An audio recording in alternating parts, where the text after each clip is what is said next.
காட்டுல ராணா மீனுங்கிற ரெண்டு பறவை தம்பதிகள் வாழ்ந்துட்டு வந்தாங்க. ரொம்ப சந்தோஷமான இந்த தம்பதிகளுக்கு ஒரே ஒரு வருத்தம் மட்டும்தான் இருந்தது. ஏன்னா அவங்க வாழ்க்கையில குழந்தை பாக்கியம் இதுவரைக்கும் கிடைக்கவே இல்லை. ஒவ்வொரு நாளும் குழந்தையை எதிர்பார்த்தே அந்த தம்பதிகள் வாழ்ந்துட்டு வந்தாங்க. அவங்க எதிர்பார்த்த அந்த நாளும் வந்தது.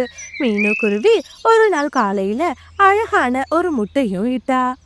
இத நினைச்சு பறவைங்க ரெண்டு பேரும் ரொம்பவே சந்தோஷப்பட்டாங்க.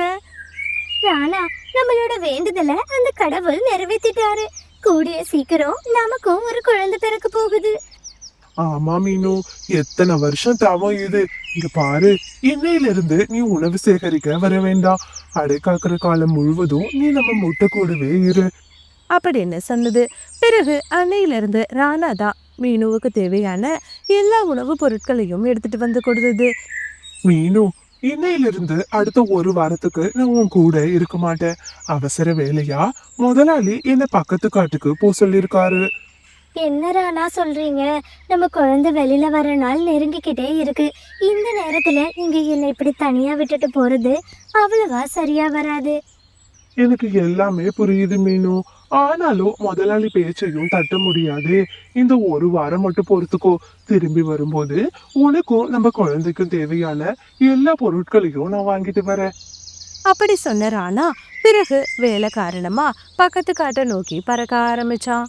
மறுநாள் காலையில பொழுதும் விடிஞ்சது. எனக்கு ரொம்பவே தண்ணி தாகமா இருக்கு. சரி, நாம போய் கொஞ்சம் போல தண்ணியை குடிச்சிட்டு வந்துடலாம். அப்படி சொன்ன மீனு குருவி பிறகு நதிக்கரையை நோக்கி பறக்க ஆரம்பிச்சிச்சு. தண்ணி குடிக்க போன மீனு குருவி அவளோட வீட்டுக்கு வந்தா. கூட்டுல 2 முட்டை இருக்கிறத பார்த்து அவளுக்கு ரொம்பவே குழப்பமா இருந்தது. அட, என்ன இது? நாம ஒரு முட்டை தானே இட்டிருந்தோம். இங்க என்னடானா 2 முட்டை இருக்கு. அட கடவுளே, இது பாக்குறதுக்கும் ஒரே மாதிரி இருக்கு. இதுல எது என்னோட முட்டைன்னே தெரியலையே. நீண்ட நேர குழப்பத்துக்கு அப்புறமா மீனு குருவி ஒரு முடிவுக்கு வந்தா. கண்டிப்பா இந்த 2 முட்டையில ஒரு முட்டையில தான் என் குழந்தை இருக்கா. இந்த ஒரு வாரம் நாம அடை காக்கலாம். அதன் பிறகு நம்ம குழந்தை வெளியில வந்துருவா. அப்படி யோசிச்ச மீனு பிறகு 2 முட்டையிலையுமே அடைக்காக்க ஆரம்பிச்சது. சரியா ஒரு வாரத்துக்கு அப்புறமா ஒரு முட்டையிலிருந்து மீனுவோட குழந்தையும் இன்னொரு முட்டையிலிருந்து கழுகோட குழந்தையும் வெளிவந்திருந்தது. இத பார்த்த மீனு ரொம்பவே அதிர்ச்சியானா. அட கடவுளே, அப்படின்னா நம்ம இத்தனை நாளா அடை காத்தது ஒரு கழுகோட முட்டையா? அம்மா, எனக்கு உங்களை பார்த்ததுல ரொம்பவே சந்தோஷமா. எனக்காக நீங்க இத்தனை நாளா காத்திருந்திருப்பீங்க. பாருங்கம்மா, நான் உங்களை மாதிரியே எவ்வளவு அழகா இருக்கேன்னு அப்படின்னு சொல்லி கழுகோட குழந்தை மீனுவதான் தான் அம்மான்னு நினைச்சு பேச ஆரம்பிச்சிச்சு. ஐயோ, இந்த குழந்தை வேற என்னதான் அவ அம்மான்னு நினைச்சிட்டு இருக்கு.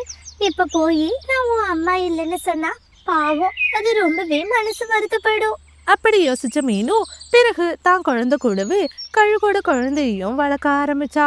சரியா 2 நாளைக்கு அப்புறமா ஊருக்கு போயிருந்த ராணா வீட்டுக்கு வந்தா. தான் குழந்தைய பாக்குறதுக்கு ஓடோடி வந்த ராணாவுக்கு கூட்டுல கழுகோட குழந்தையும் இருக்கிறத பார்த்து ரொம்பவே அதிர்ச்சியானா. மீனு, என்ன இது? நம்ம குழந்தை பக்கத்துல ஒரு கழுகோட குழந்தை நிக்குது அப்படின்னு சொல்லி மீனு கிட்ட கேட்டான். மீனு நடந்த எல்லா விஷயத்தையும் சொன்னா. இது கேட்ட ராணாவுக்கு ரொம்பவே அதிர்ச்சியா இருந்தது. சரி சரி மீனு, நடந்தது நடந்து போச்சு. ஒரு கழுகோட குழந்தை நம்ம வீட்டுல வளரவே கூடாது. அது எதிர்காலத்துல நமக்கே கூட ஆபத்தா முடியலாம். அதனால இப்பவே நான் இதை எடுத்துட்டு போய் அந்த மலை உச்சில வச்சுட்டு வந்துடுறேன். என்னதான் இருந்தாலும் ஒரு சின்ன குழந்தைய தனியா விடுறதுக்கு எனக்கு மனசு வரல. அப்படி அதோட அம்மா வரலன்னா அது நம்ம கூடவே வளர்ந்துட்டு போகட்டும். இங்க பாருங்க, அதை பொறுத்த வரைக்கும் என்னதான் அது அம்மான்னு நினைச்சிட்டு இருக்கு. அப்படியே அதை நினைச்சுக்கிட்டோம். நம்ம பொண்ணு கூடவே சேர்த்து அதையும் நாம வளர்க்கலாம். போயும் ஒரு கழுகோட குழந்தைக்கு என்ன அப்பாவாக்க பாக்குற? இங்க பாரு, உனக்கு வேணா பெரிய தியாக மனப்பான்மை எல்லாம் இருக்கலாம். ஆனா கண்டிப்பா என்னால அப்படி இருக்க முடியாது. என்னதான் அது என் முட்டை இல்லைன்னாலும் இத்தனை நாளா அதை நான் தான் அடை காத்திருக்கேன். அதனால அந்த குழந்தையையும் நான் என்னோட சொந்த குழந்தையா தான் பாக்குறேன். அப்படி இருக்கும்போது நீங்க அதை வெளியில அனுப்புறதுக்கு ஒரு காலமும் நான் சம்மதிக்க மாட்டேன் அப்படின்னு மீனு குருவி அவ தரப்பு வாதத்தை சொன்னா. இது கேட்டு ரொம்ப கோவமான ராணா மீனுவை பயங்கரமா திட்ட ஆரம்பிச்சான். மீனு, நான் தெரியாம தான் கேக்குறேன். இத்தனை வருஷமா நமக்கு குழந்தையே இல்ல. அப்படி இருக்கும்போது தவம் மாதிரி ஒரு குழந்தை நமக்கு கிடைச்சிருக்கு. அந்த குழந்தைய நீ பாராட்டி சீராட்டி வளர்க்காம நீ என்னடானா போயும் போயும் ஒரு கழுகோட குழந்தைக்காக இந்த அளவுக்கு என்ன எதிர்த்து பேசிட்டு இருக்க. நீ இந்த அளவுக்கு பேசுறத வச்சு பாக்குறப்போ உண்மையாலுமே நீ தான் இந்த குழந்தைக்கு அம்மாவா இருப்பியோன்னு எனக்கு தோணுது.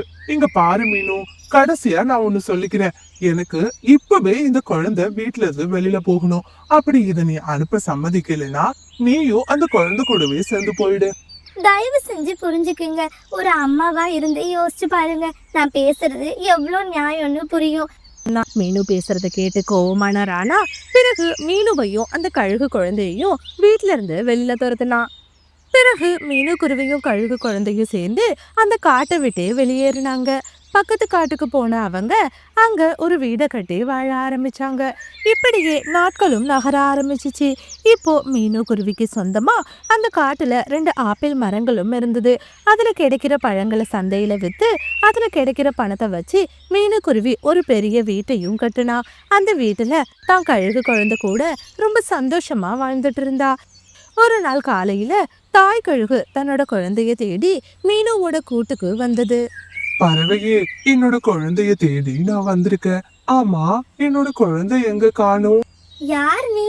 உன்னோட குழந்தைய தேடி எதுக்காக என் வீட்டுக்கு வந்திருக்க? கொஞ்ச நாட்களுக்கு முன்னாடி நான் இந்த கூட்டுக்கு வந்திருந்தேன். என்னோட முட்டைய நான் இங்கதான் இட்டிருந்தேன்.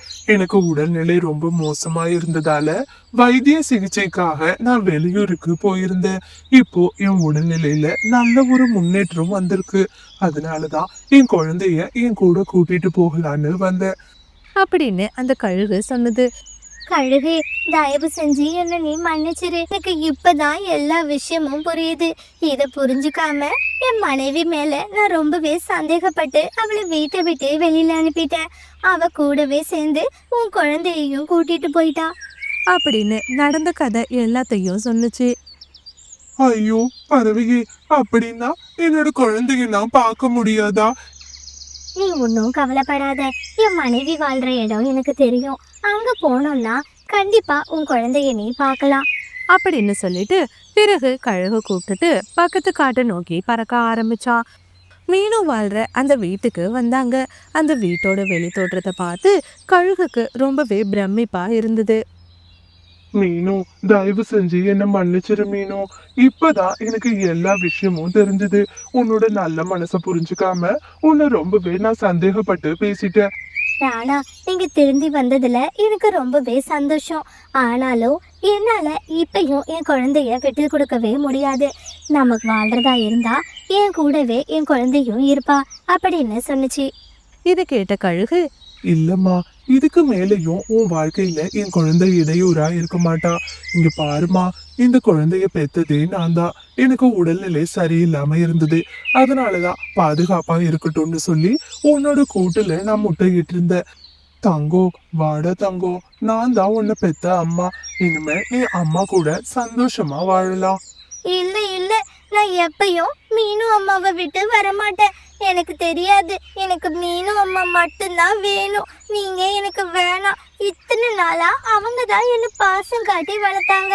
அப்படி இருக்கும்போது இன்னைக்கு வந்த உங்களுக்காக நான் அவங்கள விட்டுட்டு வர முடியாது. அவனே வரதா இருந்தாலும் கண்டிப்பா என்னால அவனை உங்க கூட அனுப்ப முடியாது. இத்தனை நாளா என் பையன் கூட தான் நான் வாழ்றேன். அவன் இல்லாத ஒரு வாழ்க்கைய என்னால யோசிச்சு கூட பார்க்க முடியாது அப்படின்னு சொல்லி மீனு ரொம்பவே கண்கலங்கி பேச ஆரம்பிச்சா. ஒரு குருவியா இருந்தாலும் கழுகோட குழந்தைன்னு யோசிக்காம அவன் மேல உண்மையான தாய் என்ப வச்சு நீ வளர்த்திருக்க. அதனாலதான் என் பையனும் உன்னை விட்டு வரமாட்டேன்னு சொல்றான். இந்த வீட்டை பார்த்ததுமே நான் முடிவு பண்ணிட்டேன். என்கிட்ட இருக்கிறத விட உன்கிட்ட இருக்கிறப்போ என் குழந்தை ரொம்ப சந்தோஷமா சகல வசதியோட வாழ்வான்னு அப்படின்னு கழுக சொன்னது. வேணும், நீ சொல்ற மாதிரியே அந்த குழந்தைய நான் என்னோட குழந்தைய ஏத்துக்கிறேன். இதுக்கு மேலேயும் நாம யாரும் பிரிஞ்சு இருக்க வேண்டாம். நமக்கு இன்னையிலிருந்து 2 குழந்தைங்க. 2 பேரையும் எந்த வேறுபாடும் இல்லாம என்னோட சொந்த குழந்தையாவே நான் பாத்துக்கிறேன் அப்படின்னு ராணா சொன்னா. இது கேட்ட மீனு ரொம்பவே சந்தோஷப்பட்டா. அன்னையிலிருந்து 4 பேருமா ஒன்னா சேர்ந்து ஒரே வீட்டுல சந்தோஷமான ஒரு வாழ்க்கைய வாழ ஆரம்பிச்சாங்க. இந்த ஸ்டோரி உங்களுக்கு பிடிச்சிருந்துச்சுன்னா லைக் பண்ணிட்டு இந்த மாதிரி நிறைய ஸ்டோரிஸை பார்க்க மறக்காம நம்மளோட சிட்டு பேர்ட் ஸ்டோரிஸ் சேனலை சப்ஸ்கிரைப் பண்ணுங்க. தேங்க்ஸ் ஃபார் வாட்சிங்.